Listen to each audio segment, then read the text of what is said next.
मैं दिनेश राय अपने YouTube channel राय sir classes में एक बार पुनः आप सभी का बहुत बहुत स्वागत करता हूँ, हार्दिक अभिनंदन करता हूँ। बच्चों, एक बार पुनः हम अपनी क्लासेस स्टार्ट करते हैं और आज हम स्टडी करने वाले हैं पैरेलल प्लेट कैपेसिटर। आपको इसका बेसिक नॉलेज होना चाहिए, what is capacitor, and then हम स्टडी करेंगे what is parallel plate capacitor. कोई सा भी कैपेसिटर हो उसमें आपको याद होगा टू प्लेट्स होती हैं। So parallel plates has also two plates A and B.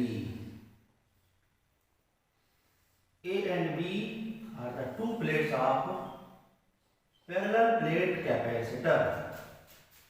Plus Q charge provided to the plate A, and by the electric induction in nearer side a negative charge induced on the plate B, and on further side positive charge will be induced. And if B connected plate B to the earth, then positive charge goes to the earth. Now the distance between two plates is D, and the direction of electric lines of force from positive to negative plate. इस तरह से बेटा ये इसका diagram हो गया। Parallel plate capacitor में क्या होगा, दो प्लेट्स होती हैं जो कि एक दूसरे के पैरेलल होती हैं। एक प्लेट को हमने चार्ज प्रोवाइड किया है प्लस क्यू, और जो इंडक्शन के थ्रू है ना, नियरर साइड में नेगेटिव चार्ज इंड्यूस होगा एंड जो फर्दर साइड है उसमें प्लस चार्ज इंड्यूस होगा। और फिर हम बी का कनेक्शन अर्थ से कर देंगे। सो देन जो इंड्यूस्ड पॉजिटिव चार्ज है, फ्री चार्ज है, वो चला जाएगा कहाँ, अर्थ में चला जाएगा। Now intensity between two parallel plate, और ये हम पहले स्टडी कर चुके हैं। इंटेंसिटी कितनी होती है, intensity between two parallel plate E equal to sigma upon epsilon naught K। यहाँ से हम स्टार्ट करते हैं। उसके पहले एक बात और बता दूं कि जो दोनों प्लेट्स हैं बेटा, इनका एरिया इक्वल है। ईच प्लेट्स का एरिया सपोज करते हैं कैपिटल A है। नाउ C को हमें फाइंड करना है। C इक्वल टू क्या होता है बेटा, QIV होता है, आपको पता होगा। C equal to QIV, and V का मतलब होता है पोटेंशियल, लेकिन यहाँ पर दो प्लेट्स हैं, सो दैट हम यूज करेंगे word potential difference. So the formula becomes C equal to Q by VA minus VB, और हम अब इसका कैलकुलेशन करेंगे। C को फाइंड करना है तो किसे फाइंड करेंगे, potential difference between two plates A and B। So now we can calculate potential difference। Potential difference की डेफिनेशन क्या है, आप सभी जानते हैं। What is the definition of potential difference, work done to bring positive unit charge from one point to other point. Work done to bring मतलब यहाँ पर हमें कैलकुलेट करना वर्क को, and we know that work equal to क्या होता है बेटा, force into displacement. Force into displacement, work equal to, and force को रिप्रेजेंट करते हैं F से। डिस्प्लेसमेंट आप देख सकते हैं, डिस्प्लेसमेंट इज D हो गया। But we know that F equal to क्या होता है बेटा, Q नॉट E होता है, and for unit charge Q की वैल्यू हो जाएगी बेटा 1 हो जाएगी, so that F equal to E हो जाएगा, है ना।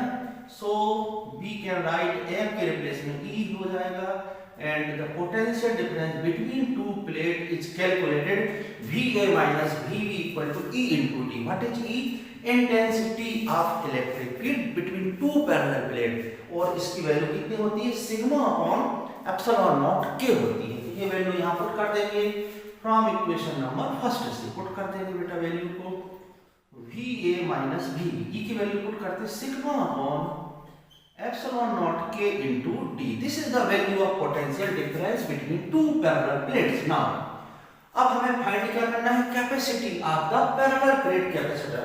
तो कैपेसिटी का फार्मूला क्या होता है बेटे, now C equal to Q by VA minus VB, and अब हम इसमें वैल्यू पुट करेंगे VA माइनस VB की, so that C equal to Q upon sigma into D upon epsilon naught K। अब Q की वैल्यू हम जानते हैं, what is Q, Q equal to होता है बेटा सिग्मा इनटू A होता है, आपको याद होगा सभी को। सिग्मा का मतलब क्या होता है, सिग्मा क्या होती है, charge density in per unit area, charge density. तो क्यू के रिप्लेस में हम क्या लिख सकते हैं, therefore C equal to Q के रिप्लेस में लिख दीजिए sigma into A, and answer ये क्वांटिटी के ऊपर चली जाएगी, एप्सिलॉन नॉट के हो जाएगा divided by sigma into D, sigma sigma cancel हो जाता है, the remaining is A epsilon naught K by D, and इस कैपेसिटी का यूनिट क्या होता है बेटा, फैराड होता है ना। So this is the final answer of the parallel plate capacitor, capacity of the parallel plate capacitor, है ना। नाउ अब हम इसमें एक चीज और आपको इसमें क्लियर करना पड़ेगी कि कैपेसिटी कौन कौन से फैक्टर्स पर डिपेंड करती है। तो ये फार्मूले से क्लियर हो जाएगा। First, C is proportional to area, second C is proportional to dielectric medium की कितनी वैल्यू है, मींस K के ऊपर डिपेंड करेगा, and third is C is reciprocal to D, मतलब डिस्टेंस कितनी ज्यादा हम कम कर सकते हैं, जितनी कम डिस्टेंस होगी कैपेसिटी उतनी ही लार्ज होगी। So this is the final answer of the capacity of parallel plate capacitor. अब हम इसी का नेक्स्ट क्वेश्चन सॉल्व करेंगे। पैरेलल प्लेट कैपेसिटर का सेकंड पार्ट है बेटा, यहाँ पर बीच में है ना, आपने देखा होगा कि हमने यहाँ एक डाइलेक्ट्रिक मीडियम की बात करी, के की वैल्यू 1 किस में होती, एयर में होती। अगर हम यहाँ के की वैल्यू 1 पुट करेंगे so then answer become C equal to A epsilon naught by D हो जाएगा। बट अब हम एक ऐसी कंडीशन फॉलो करते हैं जिसमें दोनों प्रेजेंस हो, एयर की प्रेजेंस हो एंड डाइलेक्ट्रिक मीडियम, तो उसको बोलते हैं बेटा partially the presence of dielectric medium between two plates, दोनों प्लेट के बीच में एयर के साथ में एक पार्ट किसका है, डाइलेक्ट्रिक मीडियम का है। तो क्वेश्चन थोड़ा सा चेंज हो जाएगा बट प्रोसीजर इसकी सेम है। तो हम अब नेक्स्ट क्वेश्चन की बात करते हैं। बच्चों हम इसी क्वेश्चन के सेकंड पार्ट की बात करते हैं। सेकंड पार्ट इसका है parallel plate capacitor, capacity of the parallel plate capacitor in presence of partially dielectric medium, means दोनों प्लेट के बीच में, इसके पहले वाले क्वेश्चन में या तो बेटा पूरी तरह से एयर प्रेजेंस है या फिर पूरी तरह से डाइलेक्ट्रिक मीडियम, लेकिन इस क्वेश्चन में क्या होगा बेटा, पार्शियली का मतलब होता है एक पार्ट। तो एक पार्ट हमने इसमें एक प्लेट रख दी किसी भी डाइलेक्ट्रिक मीडियम, जैसे कि रबर का यूज कर सकते हैं, पेपर यानी कि कागज का यूज कर सकते हैं, तो इसकी थिकनेस कितनी है, सपोज T है। अब रिमेनिंग पार्ट में कितना, एयर का डिस्प्लेसमेंट कितना बचेगा, D minus T, because A and B के बीच की डिस्टेंस कितनी है, D है, और इसमें से T को माइनस कर देंगे, so the remaining part displacement for air, so it is D minus T. अब इंटेंसिटी को हमें सोल्व करना पड़ेगा, because intensity between two plates in presence of air and dielectric medium, तो ये इसकी वैल्यू कितनी होती है, डाइलेक्ट्रिक मीडियम में सिग्मा अपॉन एप्सिलॉन नॉट के होती है, और के की वैल्यू 1 पुट कर देंगे तो ये बेटा एयर के लिए हो जाएगी। तो एयर के लिए इंटेंसिटी आपको यहां लिखना पड़ेगा, intensity of electric field between two plate in presence of air, it is even, and intensity between two plates in presence of dielectric medium, और इसमें बेटा के आ जाएगा। तो ये दो पार्ट्स होंगे, बिकॉज इसमें एयर भी है एंड डाइलेक्ट्रिक मीडियम। अब हम आ जाते हैं फिर से हमारे बेसिक क्वेश्चन पर, पैरेलल प्लेट कैपेसिटर की कैपेसिटी फाइंड करने के लिए हमें किसको फाइंड करना पड़ेगा, potential difference, and potential difference को थोड़ी देर पहले मैंने सॉल्व करके आपको बताया है VA माइनस VB, और इसको सॉल्व करने से बेटा आया था E इंटू डी आया था, बट E के यहाँ दो पार्ट हो जाते हैं, एक E1 हो जाएगा, E1 किस समय है, जब हम एयर की बात करते हैं, तो डिस्प्लेसमेंट एयर का लेना पड़ेगा, एयर का डिस्प्लेसमेंट कितना है, D minus T, and remaining part, जो रिमेनिंग पार्ट है वो E2 के साथ आ जाएगा बेटा, डिस्प्लेसमेंट T हो जाएगा। सो ओवरऑल कितना होगा potential difference, VA minus VB equal to, by this formula E के रिप्लेस में आपको बेटा E1 लिखना पड़ेगा, एंड डिस्प्लेसमेंट इन एयर, तो remaining displacement is D minus T हो जाएगा, प्लस अब सेकंड हो जाएगा बेटा E2, एंड डिस्प्लेसमेंट कितना है डाइलेक्ट्रिक मीडियम में T है। ओके, क्लियर हो गया है। इस तरह से इस फार्मूले की हेल्प से हमने इसको टू पार्ट्स में डिवाइड कर लिया, एक एयर में और एक डाइलेक्ट्रिक मीडियम में। अब दोनों की वैल्यू पुट कर देंगे, E1 एंड E2 की, E1 की value sigma by epsilon naught and bracket में D minus T, plus E2 की वैल्यू पुट करेंगे sigma upon epsilon naught K into T, इसमें से बेटा कॉमन ले लेंगे, कॉमन क्या आएगा, सिग्मा अपॉन एप्सिलॉन नॉट, अंदर क्या बचेगा, अंदर बचता है D minus T and plus T upon K, और अब इन दोनों में से हम कॉमन ले लेंगे, माइनस टी को कॉमन लेंगे, माइनस टी को कॉमन ले लेंगे तो क्या बचेगा, sigma by epsilon not D minus T आपको मान लेंगे तो अंदर बचेगा बेटा इधर 1 हो जाएगा, -1/k हो जाएगा। और ये वैल्यू हो गई किसकी, VA minus VB। This is equation number 3। अब हमें फाइनली क्या फाइंड करना है, कैपेसिटी। तो कैपेसिटी का formula C equal to Q/VA minus VB। So the value of VA minus VB, इसकी वैल्यू पुट करेंगे sigma upon epsilon naught and bracket के अंदर D minus T 1 minus 1/k। और हम यहाँ एक स्टेप की बचत कर सकते हैं। Q की वैल्यू कितनी बताई थी मैंने अभी थोड़ी देर पहले आपको, Q की वैल्यू सिग्मा इनटू A होती है ना बेटा। तो A सिग्मा से सिग्मा कैंसिल हो जाएगा, बचेगा क्या, रिमेनिंग इज एप्सिलॉन नॉट ऊपर चला जाएगा, epsilon not A divided by D minus T and 1 minus 1/k। पीछे हम कैरेट का यूज करेंगे because it is the unit of capacity. So this is the parallel plate capacitor when presence dielectric medium partially. तो दोनों ही question बहुत important है, किसी एक क्वेश्चन के आने की पूरी संभावना इस वर्ष के आपके एनुअल एग्जाम में। अब बेटे हम बात करेंगे नए क्वेश्चन की।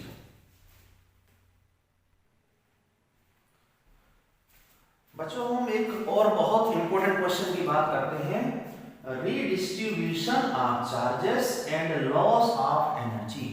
टू कंडक्टर हैं, two metal conductor A and B has capacity C1 and C2। दो कंडक्टर हैं A एंड B, इनकी कैपेसिटी कितनी है, C1 एंड C2। इनको चार्ज प्रोवाइड किया है +Q1 and +Q2 and their potential become, जैसे चार्ज प्रोवाइड करेंगे then potential become V1 and V2 respectively. Now अब इनको हम कनेक्ट करते हैं एक अनदर कंडक्टर के थ्रू, इनको कनेक्ट करते हैं सो दैट क्या होगा, इनका रीडिस्ट्रीब्यूशन ऑफ चार्जेस होगा। रीडिस्ट्रीब्यूशन ऑफ चार्जेस होगा then after some time potential become equal. थोड़ी देर बाद उनका पोटेंशियल इक्वल हो जाएगा और जैसे ही पोटेंशियल इक्वल होगा सो देन चार्जेस का रीडिस्ट्रीब्यूशन बंद हो जाएगा। नाउ इसके पास कितना चार्ज है, फर्स्ट के पास Q1 चार्ज है, तो we know that Q equal to, आपको पता होगा सभी को, Q इक्वल टू बेटा CV होता है। So that the charge on capacity charge conductor A is Q1 equal to C1 V1 हो जाएगा एंड Q2 इक्वल टू हो जाएगा बेटा C2 V2। ये भी क्लियर हो गया। Then total charge become Q equal to C1 V1 plus C2 V2। ये ओवरऑल टोटल चार्ज हो जाएगा and capacity C1 and C2, तो total capacity C equal to C1 plus C2। अब हम बेटा कैलकुलेट करना चाहते हैं, क्या कैलकुलेट करना चाहते हैं, इन दोनों का potential after some time equal हो गया और इट इज कॉल्ड, इसको कहते हैं common potential. After some time potential become equal and it is called common potential. Common potential को कैसे कैलकुलेट करें, अगेन वाई फार्मूला हम एक बार फिर से एक बार इस फार्मूले का यूज करेंगे, Q इक्वल टू CV का, so then V equal to क्या होगा बेटे Q/C होगा एंड V का मतलब यहाँ पर क्या है, कॉमन पोटेंशियल। और जब कॉमन पोटेंशियल की बात होगी तो चार्ज की जगह आपको लिखना पड़ेगा टोटल चार्ज एंड C की जगह आपको लिखना पड़ेगा total capacity. So what is the value of total charge, C1 V1 plus C2 V2 and divided by total capacity C1 plus C2. This is equation number first and the formula is common potential. ये common potential का formula हो गया। Now after the joining, इनको जैसे अपन जोड़ते हैं तो charges का रीडिस्ट्रीब्यूशन हुआ और इनके जो अमाउंट है चार्ज का, किसी एक कंडक्टर का चार्ज इंक्रीज होगा और किसी दूसरे का डिक्रीज होगा। मींस ये जो वैल्यू है ना बेटा, इसमें कुछ ना कुछ चेंज आएगा। तो suppose after redistribution of charges, the amount of charge is let Q1 and Q2 respectively।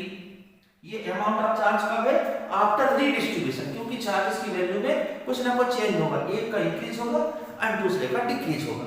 So that after the redistribution of charges, the amount of charge is Q1 and Q2. So then again by formula Q equal to CV.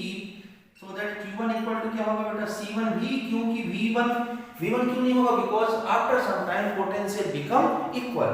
So that C1 V and also Q2 equal to it is C2 V। अब इनका बेटा यहीं divide कर दें तो Q1 ratio Q2 equal to हो जाएगा C1 ratio C2 because V से V कैंसिल हो जाएगा। After distribution the ratio of charges equal to the ratio of their capacity. इसका मतलब क्या है कि जितने जिसकी कैपेसिटी होगी उसके पास उतना चार्ज डिस्ट्रीब्यूशन हो जाएगा। नाउ अब हम बेटे बात करेंगे कि जब इनको हम कनेक्ट करते हैं तो एनर्जी में कितना फर्क आता है, कितना एनर्जी का लॉस होता है। Because second part is loss of energy and the basic formula of energy of conductor, energy of charge conductor is half CV²। ये आपको याद होना चाहिए। कंडक्टर के पास कितनी एनर्जी होती है, चार्ज कंडक्टर के पास half CV²। So then loss कैसे कैलकुलेट करेंगे, एनर्जी को हम कैलकुलेट करेंगे before joining and after joining and then minus कर देंगे, so loss of energy calculate हो जाएगी। तो बिफोर ज्वाइनिंग एनर्जी कितनी होगी, before joining is U1 first की energy half C1 V1² and second की energy half C2 V2²। This is the energy before joining and after joining क्या फर्क पड़ेगा आफ्टर ज्वाइनिंग में, बिकॉज पोटेंशियल इक्वल हो चुका है तो बेटा पोटेंशियल में 1 2 नहीं लगेगा। तो after joining energy equal to half C1 V² plus half C2 V²। यहाँ ध्यान रखने वाली बात है पोटेंशियल दोनों का कॉमन हो चुका है, एक जैसा हो गया है, इसलिए 1 2 का यूज नहीं करना है। अब हम इसको सॉल्व करेंगे, कॉमन ले लीजिए, हाफ कॉमन ले लेंगे, V² कॉमन लेंगे, अंदर क्या बचा C1 प्लस C2। अब बेटा इसमें V की वैल्यू पुट कर देंगे फ्रॉम इक्वेशन फर्स्ट से।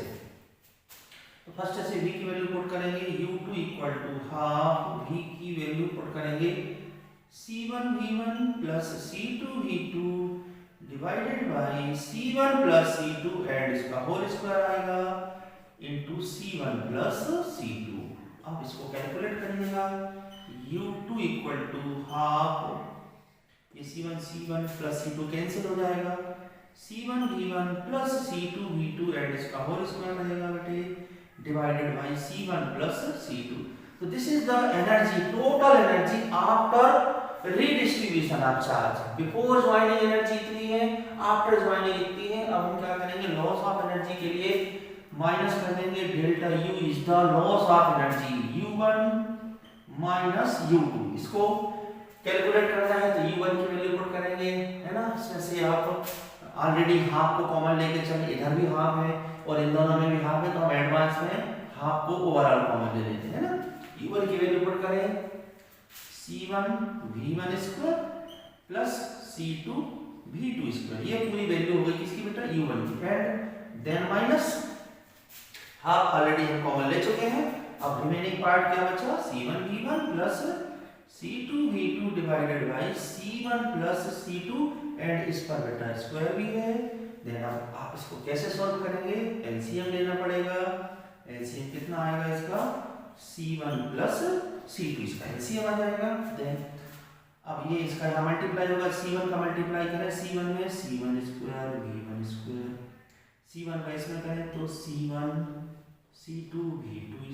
देन अब C2 का यहाँ मल्टीप्लाई करेंगे तो C1 C2 V1² and C2 का इधर करेंगे बेटा तो C2² and V2² and also अब इधर a plus B whole square का फार्मूला आपको यूज करना पड़ेगा, a plus B whole square, और उसमें भी ध्यान रखना है, इस माइनस का भी ध्यान रखना है। तो सभी साइन चेंज हो जाएंगे, means minus C1² V1² minus C2² V2² and minus 2 C1 C2 and V1 V2। इस तरह से ये हमने इसको सॉल्व कर लिया। अब आप है ना इनको कैंसिल कर देंगे, इसको भी बेटा कैंसिल कर देंगे। रिमेनिंग क्या बचता है, क्वांटिटी सभी में ध्यान से देखें, C1 C2 सभी में है, इन सभी को कॉमन ले लीजिए तो हाफ C1 C2 को कॉमन लेने के बाद अंदर क्या बचता है, V1² plus V2² minus 2 V1 V2। Means यहाँ एक फार्मूला बन रहा है A² plus B² minus 2AB,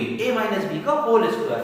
इस फार्मूले का यूज करेंगे बेटे तो आएगा V1 minus V2 whole square and divided by C1 plus C2। This is the formula for loss of energy loss of energy, दो कंडक्टर को हम ज्वाइन करते हैं तो कितनी एनर्जी का लॉस होता है। So this is the formula for loss of energy. This is the most important formula, आपके लिए बहुत इंपॉर्टेंट क्वेश्चन है ये, इसको अच्छी तरह से तैयार करें। अब इसमें बेटा एक एमसीक्यू क्वेश्चन आ सकता है कि ऐसी कौन सी कंडीशन है कि दो कंडक्टर को हम ज्वाइन करें और एनर्जी का लॉस ना हो।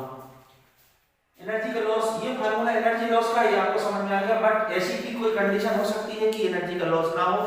तो अब इफ ऐसा हो जाए बेटे, if V1 equal to V2, मतलब दोनों का पोटेंशियल पहले से इक्वल है, अगर दोनों का पोटेंशियल इक्वल है सो देन V1 और V2 इक्वल होके बेटा ये 0 हो जाएगा, so that delta U equal to 0 हो जाएगा। Means if before joining the potential of both conductor are equal, so there no loss of energy, energy का कोई लॉस नहीं होगा।